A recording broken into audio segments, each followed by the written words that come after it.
I didn't mean to get the alien princess pregnant, but she's so happiness now. She loves me.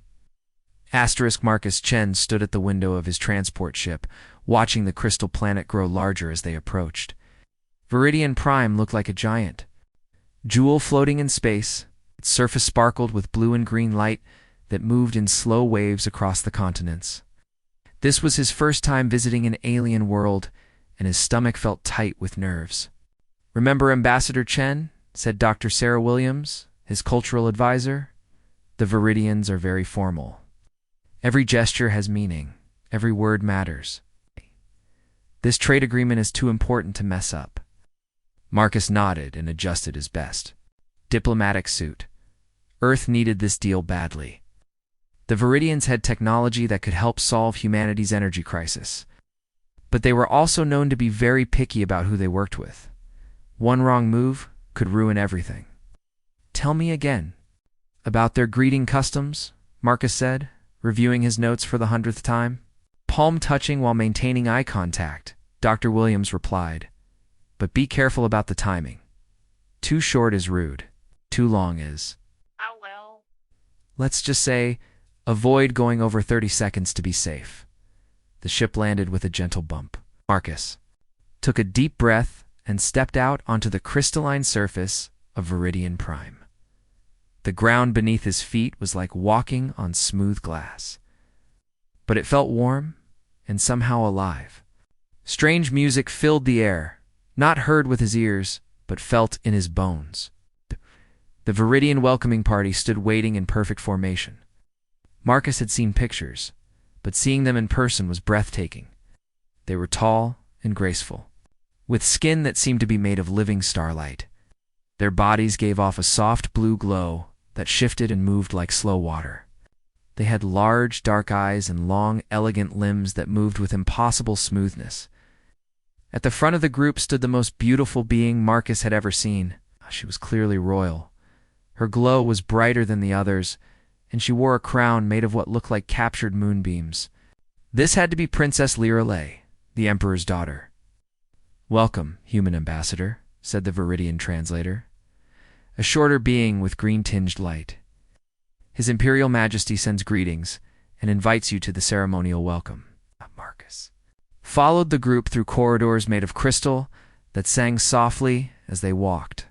Everything around him pulsed with gentle light and sound. It was like being inside a living symphony. He tried to remember all his training, but the beauty of this place made it hard to focus.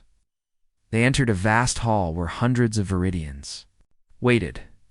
The ceiling stretched up so high that Marcus couldn't see the top. Light danced across the walls in patterns that seemed to tell stories. At the far end sat the Emperor on a throne that looked like it was carved from a single massive diamond. "The ceremony will now begin," announced the translator. "Ambassador Chen, please step forward for the formal greeting." Marcus walked toward the Emperor, his footsteps echoing in the huge space. But as he approached the throne, Princess Lirelei stepped gracefully into his path. Her glow brightened, and the musical hum in the air became more complex. "The princess honors you with a personal greeting," the translator said. "This is a great privilege." Marcus smiled nervously. He had studied the basic greeting ritual many times. Palm to palm, brief eye contact, polite words. Simple enough. He couldn't mess this up. Princess Lirelei extended her hand toward him. Her palm glowed with soft, warm light. Marcus reached out and pressed his palm against hers. The moment their skin touched, he felt a strange tingling sensation, like gentle electricity running up his arm. Her eyes met his, and Marcus found himself staring into depths that looked like star-filled space.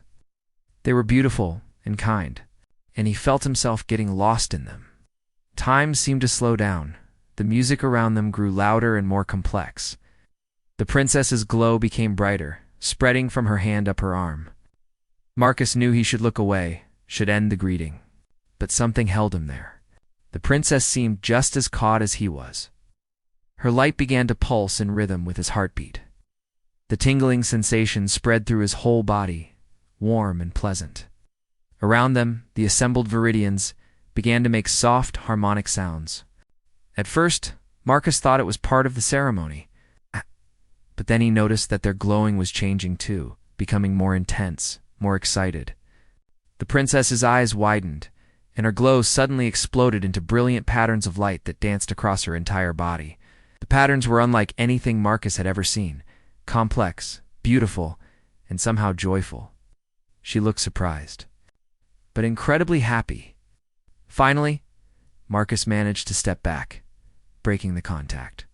The tingling faded, but he still felt strange, like something had changed inside him. The princess stood there glowing brighter than ever, her hands still extended, looking at him with wonder and something that might have been love. The entire hall had gone silent except for the underlying music. Then, suddenly every viridian in the room began to glow more brightly. The harmonics swelled into what could only be described as a celebration song. Some of the viridians began what looked like a dance, their bodies weaving through the air in graceful patterns. Marcus looked around in confusion. "Did I do something wrong?" he asked the translator. The translator's green glow had turned almost white with what Marcus was beginning to recognize as shock. "Ambassador Chen," the translator said in a shaky voice, "you have just performed the sacred bonding ritual with Princess Lirile." "The what?" Marcus felt his stomach drop. "I thought it was just a greeting."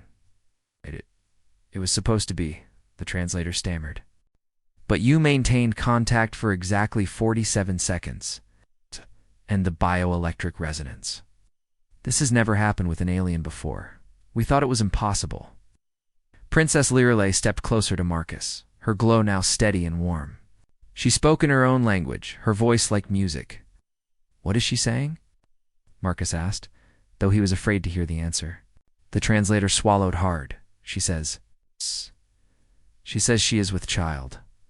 Your child. And she has never been happier in her entire life. Marcus felt the world spin around him. This was supposed to be a simple diplomatic mission.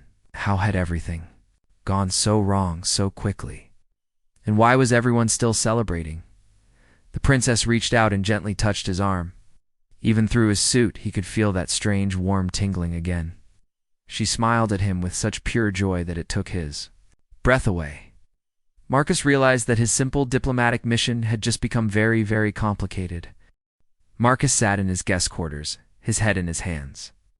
3 hours had passed since the ceremony, and he still couldn't believe what had happened.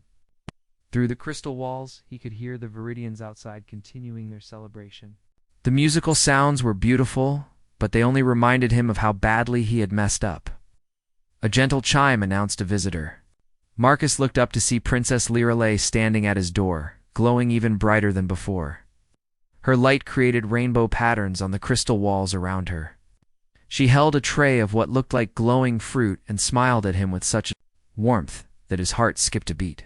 "I don't understand your language," Marcus said softly, "but I think I'm in serious trouble." The princess set down the tray and sat beside him. She spoke in her musical voice, pointing to the fruit and then to herself. Even without translation, Marcus could tell she was trying to share traditional foods with him. She seemed completely happy, as if this was the best day of her life. A louder chime interrupted them. The translator rushed in, his green glow flickering. With stress, behind him came 3 viridian guards, their light dark and serious. "Ambassador Chen," the translator said quickly, "His Imperial Majesty demands to see you immediately."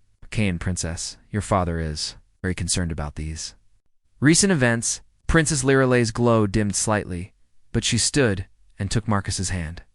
The warm, tingling feeling returned, stronger than before. She spoke firmly to the translator. "What did she say?" Marcus asked. "She said you are her chosen mate now, and she will not leave your side." This makes things more complicated." They walked through the crystal corridors toward the throne room. Other viridians they passed had mixed reactions. Some glowed brighter when they saw the princess, clearly happy for her. Others dimmed their light and turned away, their body language showing disapproval. The throne room felt different now, where before it had been filled with celebration. Now it felt heavy with tension. Emperor Zerithik sat on his diamond throne, his light dark purple with anger. Around him stood his advisors, their glows ranging from worried yellow to angry red. "Human," the Emperor's voice boomed through the translator. "What have you done to my daughter?" Marcus stepped forward, trying to look more confident than he felt. "Your Majesty, I apologize. I didn't understand your customs. It was an accident. I was only trying to greet the princess politely." Translation seemed to make the Emperor even angrier. His glow shifted to deep red. The advisors around him began making harsh, discordant sounds. "Accident?" the translator repeated the Emperor's words. "You speak of the sacred bonding as an accident. This ritual has been performed for thousands of years. No one bonds by accident." Princess Lirelei stepped forward and spoke rapidly to her father. Her glow was bright and defensive. Marcus didn't need translation to understand that she was protecting him. An elderly advisor with silver-tinted light spoke up. The translator listened, then turned to Marcus. "Court scholar Vex says that accidental bonding is considered a sign from the universe itself. In ancient texts, it is written that when two beings bond without intention, it means their souls were always meant to be together. This seemed to make things worse." Another advisor, this one glowing angry orange, spoke harshly. "General Crix believes this is an invasion," the translator said nervously. "He thinks humans are using unknown technology to manipulate our sacred rituals." I felt panic rising in his chest. "That's not true. We don't have any technology like that. I don't even understand how this happened." Before anyone could respond, Marcus's communication device buzzed urgently. The sound was harsh and mechanical in the crystal chamber. Everyone stared at it. "I need to take this," Marcus said. "It's my government." He stepped aside and activated the device. Director Harrison's angry face appeared on the small screen. "Chen, what the hell's going on over there? Our satellites are picking up massive energy readings from the Viridian capital, and we're getting reports that you've somehow married their princess. Please tell me this is a misunderstanding." Marcus glanced around. Every Viridian in the room was watching him, even though they couldn't understand English. Princess Lirelei looked concerned by his obvious stress. "It's complicated, Director," Marcus whispered. "There was a cultural misunderstanding during the ceremony." "Misunderstanding? Chen, the Secretary of Defense is breathing down my neck. This trade agreement is worth trillions. If you've screwed this up with some kind of diplomatic incident, your career is over. Fix this now." The communication ended, leaving Marcus standing alone in the silent throne room. He turned back to face the Emperor, whose expression had somehow become even more stern. "Your leaders are angry," the Emperor observed. "They do not approve of this bonding. They don't understand the situation," Marcus said carefully. "Neither do I, honestly. On my world, we don't have rituals like this." Princess Lirelei moved closer to Marcus and spoke earnestly to her father. Her glow pulsed with emotion as she gestured between herself and Marcus. The translator looked uncomfortable. "The princess says that she feels the life growing within her, and it fills her with joy beyond description. She says the bonding has awakened feelings she never knew existed. She says she loves you, Ambassador Chen." Marcus felt his heart break a little.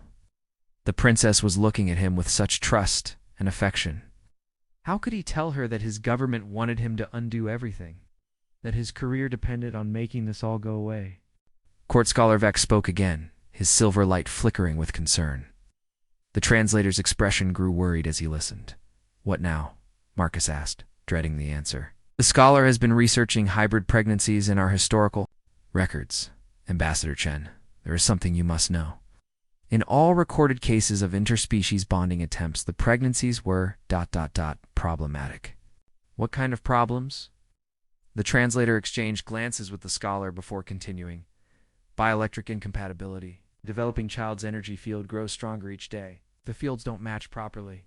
double quotes." He paused. "The mother's nervous system cannot handle the strain. The survival rate is less than 10%. Marcus felt the room spin around him. He looked at Princess Lirelei, who was still glowing with happiness, unaware of the danger she was in. Her hand rested protectively over her stomach, and her expression was one of pure maternal joy. "You're saying she could die?" Marcus asked quietly. "Not could, Ambassador Will. Unless we find a way to balance the bioelectric fields," the princess as perhaps 2 weeks before the strain becomes fatal? The Emperor's glow shifted from anger to something that looked like fear. He spoke rapidly to his advisors, and Marcus could hear the worry in his voice even without understanding the words.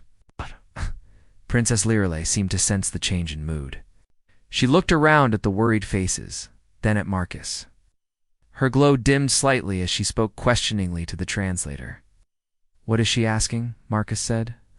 "She wants to know if there is something wrong with the baby. She can feel that everyone is worried, but she doesn't understand why."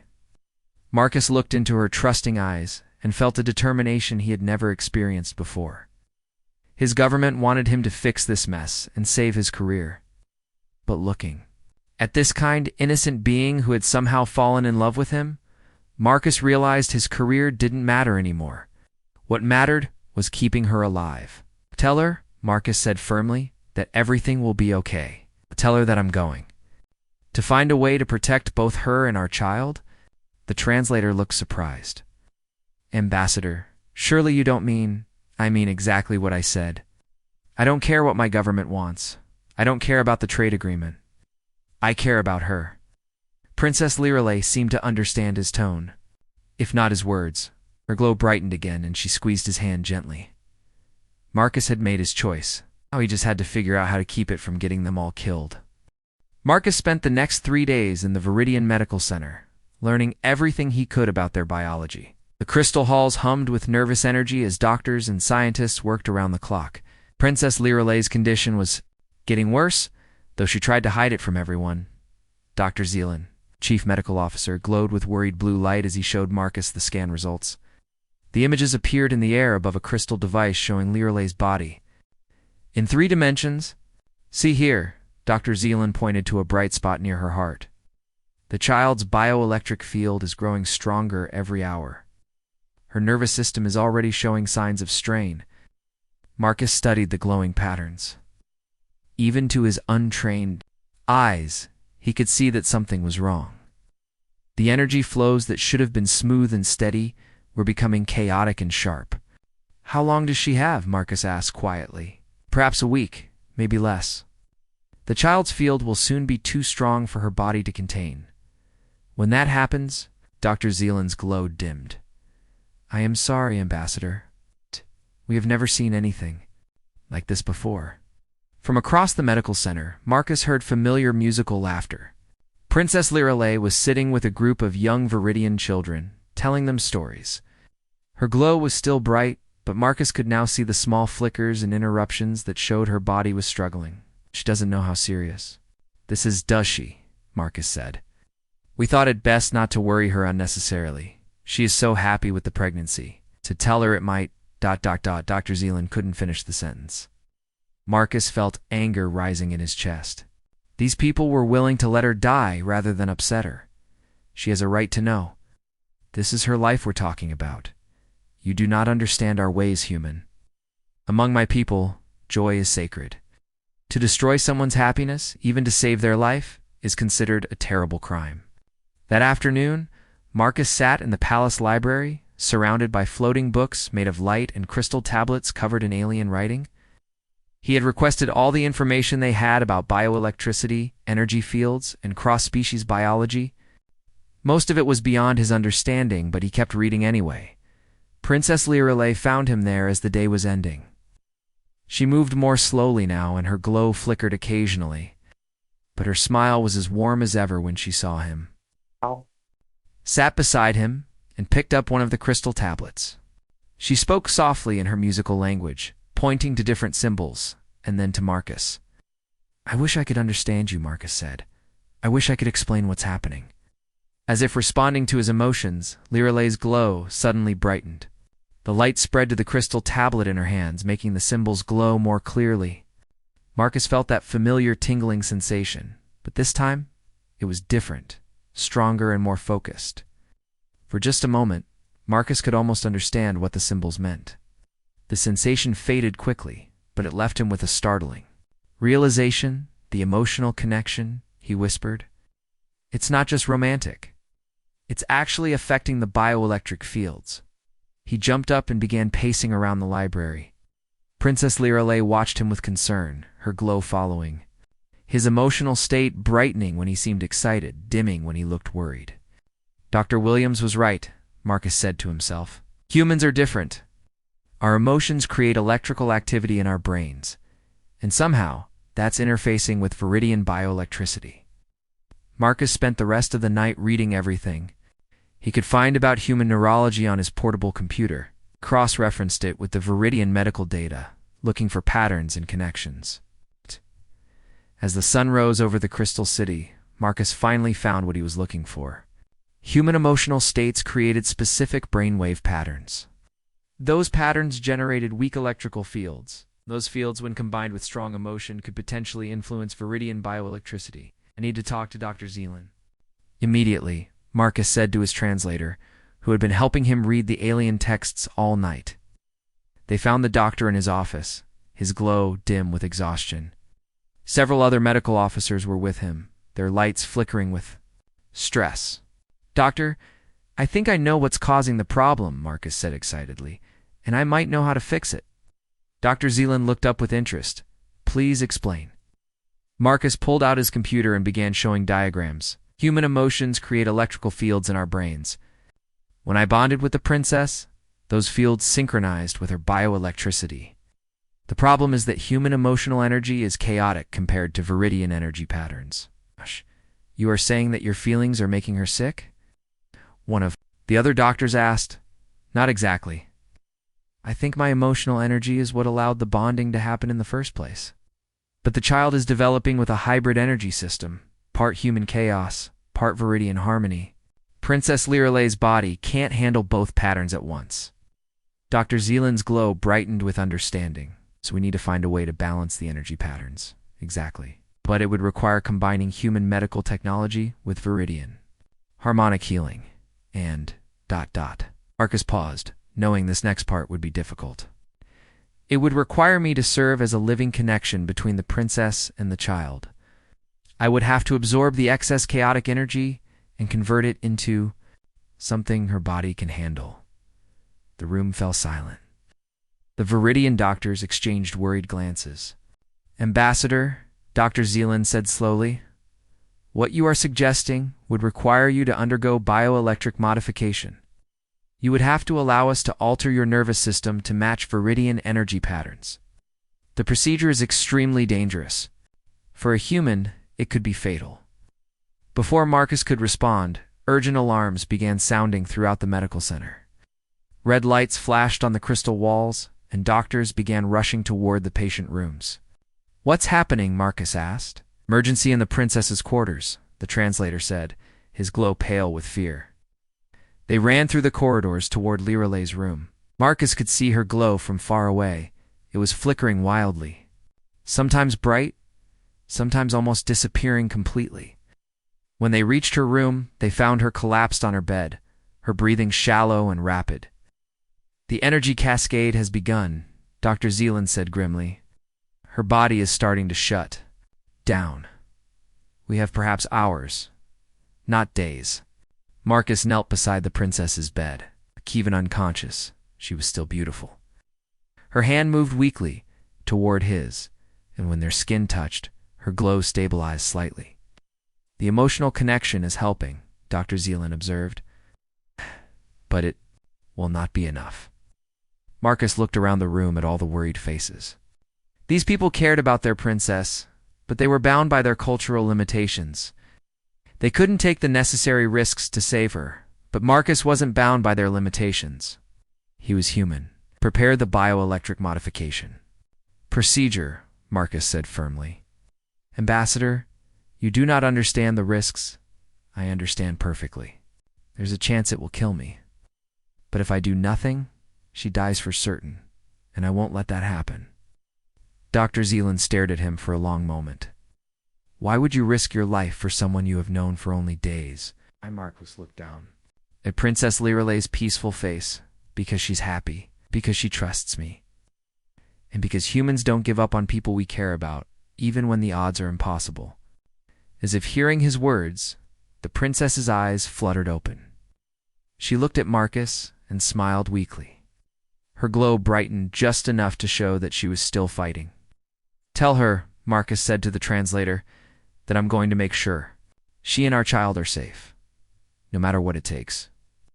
The translator spoke to the princess in their musical language. Her eyes widened, and she tried to sit up, but Marcus gently pressed her back down. "Rest," he said softly. "I've got this." Marcus stood and faced the assembled medical team.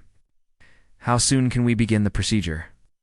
Dr. Zealand's glow shifted through several colors as he considered. Finally, it settled on determined blue. "We will need 2 hours to prepare the equipment. Ambassador, are you certain about this?" Marcus looked back at the princess one more time. She was watching him with complete trust, even though she was too weak to speak. "I'm certain," Marcus said. "Save my family." The medical center transformed into something Marcus had never seen before. Viridian doctors worked alongside human medical specialists who had been rushed from Earth via emergency transport. Crystal healing chambers were connected to human biomonitoring, equipment by cables that sparked with both electricity and harmonic light. Marcus lay on a table that seemed to be made of living crystal. It hummed softly beneath him, responding to his heartbeat and breathing.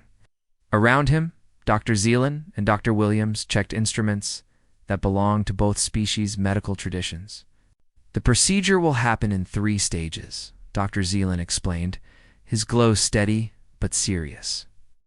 "First, we must map your nervous system and identify the connection points.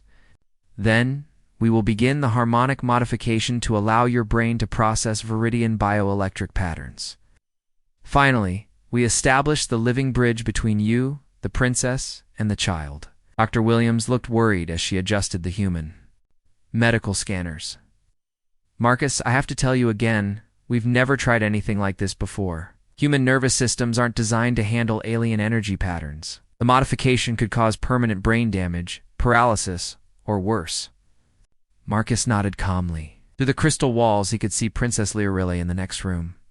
Her glow was getting weaker by the hour, and the energy fluctuations were becoming more violent.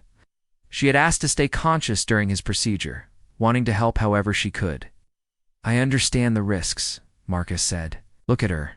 She's dying because I accidentally bonded with her. This is my responsibility." "Ambassador," Dr. Zealand said gently, "among my people, we believe that bonding cannot truly be accidental. Perhaps the universe brought you together for this exact purpose." Before Marcus could respond, alarms started sounding again. In the next room, Princess Lirelei's glow suddenly flared bright white, then almost disappeared completely. The monitors showed her bioelectric field becoming completely chaotic. "We're losing her," Dr. Williams shouted. "Her nervous system is shutting down." "Begin the procedure now," Marcus said urgently. "We can't wait any longer." Dr. Zealand's hands moved over crystal controls that Marcus couldn't understand. The table beneath him began to glow, and suddenly Marcus felt like his whole body was filled with warm musical light. It was the same tingling sensation he had felt when touching the princess, but 1,000 times stronger. "Stage 1, complete," Dr. Zealand announced. "Your nervous system is now visible to our scanners." "Dr. Williams, are your instruments ready?" "Scanning neural pathways now," Dr. Williams replied, her fingers flying over human medical equipment. "I can see the electrical patterns in his brain. This is incredible. They're already starting to sync with viridian frequencies just from proximity to the princess." Marcus felt strange, like his thoughts were becoming clearer and more musical. He could actually hear the harmony that filled viridian buildings, not just feel it. And more importantly, he could sense Princess Lirelei's presence in the next room. Her fear, her pain, her desperate love for their unborn child, he felt it all as if it were his own emotions. "She's scared," Marcus said suddenly. "She can feel what we're doing, and she's afraid for me." Dr. Zealand looked surprised. "Can sense her emotional state?" "That should not be possible until stage 3. Human emotions are stronger than—" "You realize," Dr. Williams observed, watching her scanners, "the modification is happening faster than we expected. His brain is adapting to the harmonic frequencies." "Beginning stage 2, Dr. Zealand announced. "This will be the most dangerous part, Ambassador. We are going to alter the fundamental way your nervous system processes electrical energy." The crystal table beneath Marcus suddenly became much warmer, Light began flowing through his body in patterns that matched his blood vessels and nerves. Didn't hurt exactly, but it felt like his entire being was being gently taken apart and rebuilt. Right. Marcus could feel his consciousness expanding. Suddenly, he wasn't just Marcus Chen from Earth. He was connected to something larger. The harmonic frequencies that connected all life on Viridian Prime. He could sense the doctors around him, their worry and hope. He could feel the princess. More clearly now, and beyond her, something small and bright that could only be their child. The child, Marcus gasped. I can feel the child. It's confused. It doesn't understand why its mother is in pain. Remarkable, Dr. Zelon whispered.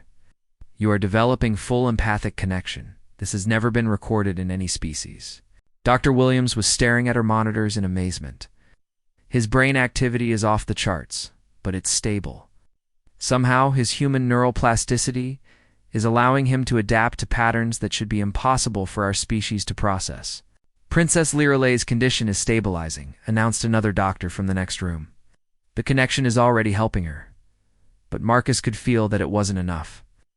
The child's bioelectric field was still too chaotic, still too strong for the princess's body to handle safely. They needed the third stage, the living bridge. Begin stage 3, Marcus said firmly. I get it. Ambassador, this final stage will create a permanent connection, Dr. Zelon warned. You will be linked to the princess and child for the rest of your lives. We'll share their emotions, their pain, their joy. Are you prepared for such a bond? Marcus thought about his old life on Earth, his career, his apartment, his routine existence. Then he felt Princess Liralay's love washing over him through their growing connection. She was willing to die for their child, and she loved Marcus with a depth he had never experienced before. Do it, Marcus said. The crystal table erupted in brilliant light. Marcus felt his consciousness stretch across impossible distances, reaching out to touch 2 other minds. First, he connected with Princess Liralay. Her relief and love hit him like a warm wave, and he felt her pain ease as his presence stabilized her energy field. Then he reached further, toward the small, bright presence of their child. The moment he made contact, Marcus understood everything. The child wasn't just human or Viridian, it was something entirely new. No. It had the adaptability of humanity and the harmonic awareness of the Viridians. But it needed guidance, needed someone to teach it how to balance both types of energy. Marcus opened his mind completely, letting the child's chaotic energy flow through him. It was like being struck by lightning, but instead of destroying him, it filled him with incredible power and awareness. It became the filter, the bridge, the living connection that allowed all 3 of them to exist in harmony. Bioelectric levels stabilizing across all 3 subjects, Dr. Williams announced, her voice filled with wonder. The energy patterns are synchronizing perfectly. What? Marcus opened his eyes and sat up slowly. The world looked different now. He could see the harmonic fields that connected all living things on Viridian Prime. He could feel Princess Liralay's presence like a warm light in his mind, and their child's bright curiosity as it explored its new, stable environment. Next room, Princess Liralay sat up for the first time in days. Her glow was steady and bright, more beautiful than Marcus had ever seen it. She looked through the crystal wall at him and smiled, and Marcus felt her joy as if it were his own. The procedure is complete, Dr. Zelon said, his own glow bright with amazement. Ambassador Chen, you have done something that was thought to be impossible. Oh. You have created the first stable cross-species bioelectric bond in recorded history. Marcus stood up, feeling strong and centered in a way he never had before. The connection to Princess Liralay and their child felt natural now, like it had always been there. How do you feel? Dr. Williams asked, running final scans. Marcus smiled as he felt Princess Liralay's happiness flowing through their bond. In a few hours, she would be strong enough to hold their child safely. The 3 of them would be a family unlike any that had ever existed before. I feel, Marcus said, like I'm exactly where I'm supposed to be. Through their connection, he felt Princess Liralay's agreement, and beneath that, their child's contentment at finally being safe in the harmony of 3 minds working as one. The impossible had become possible, and it was only the beginning. 3 months later, Marcus stood in the palace gardens, watching Princess Lirley teach their daughter how to make flowers glow. Little Arya was only a few weeks old, but she was already showing remarkable abilities. She could make human devices, work with just a touch, and she could create harmonic patterns that made even the oldest Viridians weep with joy. "She has your stubbornness," Lirley said in perfect English. Since their bioelectric connection had been established, she had learned to speak his language almost instantly, and my people's gift for harmony. Marcus smiled as he watched Arya giggle and make the crystal flowers around her flash in rainbow colors. Through their family bond, he could feel the baby's pure happiness and curiosity about everything around. She was exploring her abilities, like any child would explore toys. "Ambassador Chen," came a familiar voice behind them. Marcus turned to see Emperor Xerethik approaching, his glow warm and welcoming. The relationship between Marcus and the Emperor had changed completely over the past months. "Your Majesty," Marcus said, bowing slightly. He had learned some Viridian customs, though he still made mistakes sometimes. "Please, you are family now. Call me Xerethik." The Emperor's glow brightened as he looked at baby Arya. "I have news from the Galactic Council. They have officially recognized your family as the first successful interspecies bonding. Representatives from 12 different worlds want to study what you have accomplished." Marcus felt a mix of pride and worry. "I hope they understand that. This isn't something that can just be repeated easily. The bioelectric modification was extremely dangerous, which is exactly why they are so interested," Xerethik replied. "You have proven that barriers between species are not as absolute as we believed. Your daughter represents possibilities we never imagined." As if understanding that they were talking about her, baby Arya looked up at her grandfather and made soft, musical sounds. Her tiny hands glowed with gentle light, and the garden around them responded by blooming more brightly. "She's going to be special," Lirley said, picking up their daughter. "Not just because of her abilities, but because she will grow up understanding both ways of thinking. Human determination and Viridian harmony." "Soft chime," announced another visitor. Dr. Williams appeared, carrying a tablet full of data. She had stayed on Viridian Prime to study the family's unique bioelectric connection. "Marcus Lirley, you need to see this," Dr. Williams said excitedly. "We just received the latest reports from Earth. The research data from your bonding procedure has led to breakthroughs in treating human neurological diseases. And the Viridian harmonic healing techniques are revolutionizing our understanding of brain therapy." The connection between him and his family had taught him that both species had much to learn from each other. Humans were good at solving problems through determination and technology. Viridians were masters of working with natural energy and creating harmony. "There's more," Dr. Williams continued. "The trade agreement between Earth and Viridian Prime has been expanded into a full alliance. Both governments want to establish joint research centers and cultural exchange programs. And the best part," Emperor Xerethik added with obvious pleasure, "is that you three will be the official ambassadors for this new alliance. Who better to represent both species than a family that combines them?" Marcus looked at Lirley, who smiled and nodded. Through their bond, he could feel her excitement about the idea. She wanted to help other people experience the kind of connection they had found. "We accept," Marcus said, "but we do this our way. No politics, no agenda, except helping people understand each other better." Later that evening, Marcus sat in his study working on his first official report as ambassador.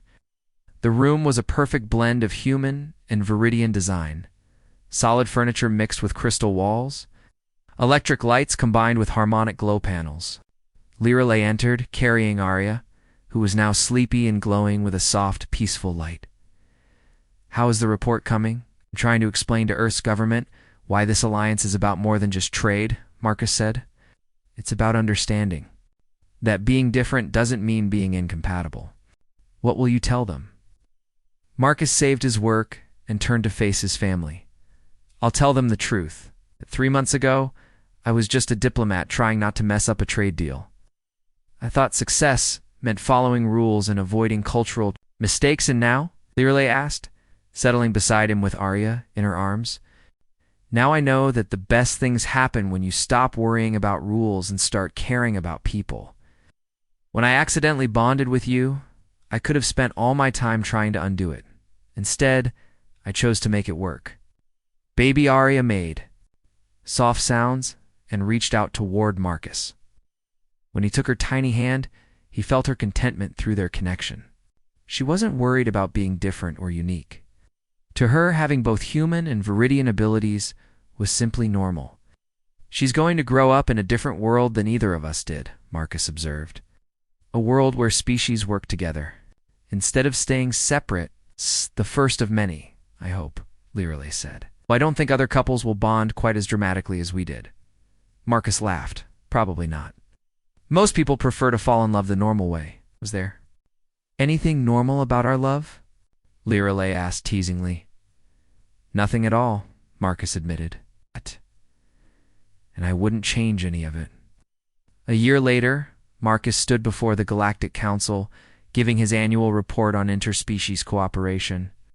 Beside him, Lirale held 2-year-old Arya, who is now walking and talking in both human and Viridian languages.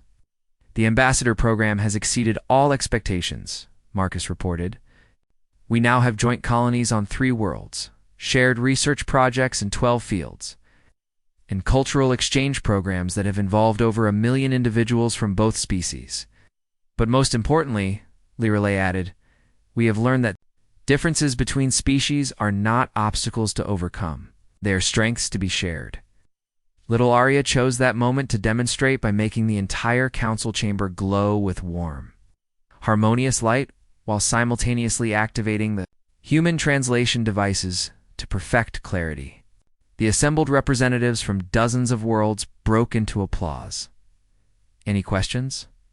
Marcus asked. An ambassador from the crystalline hegemony raised a tentacle. Do you believe other species could achieve similar bonding? Marcus looked at his family, his wife, who had taught him that love could transcend any barrier, and his daughter, who represented infinite possibilities.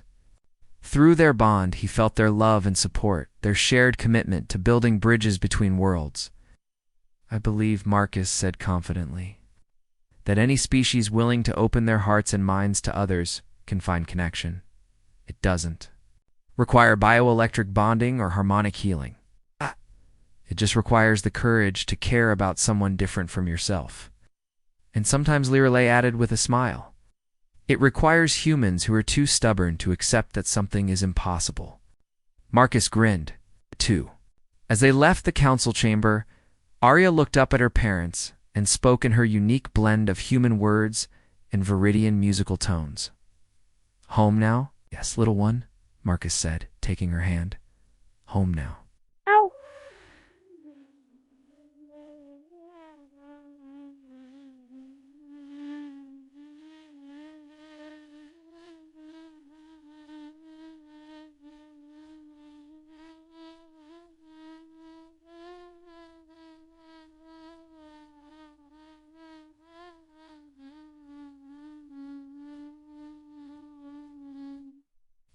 Their ship, the family that had started with an accident, had become proof that the universe's greatest possibilities often come from its most unexpected moments.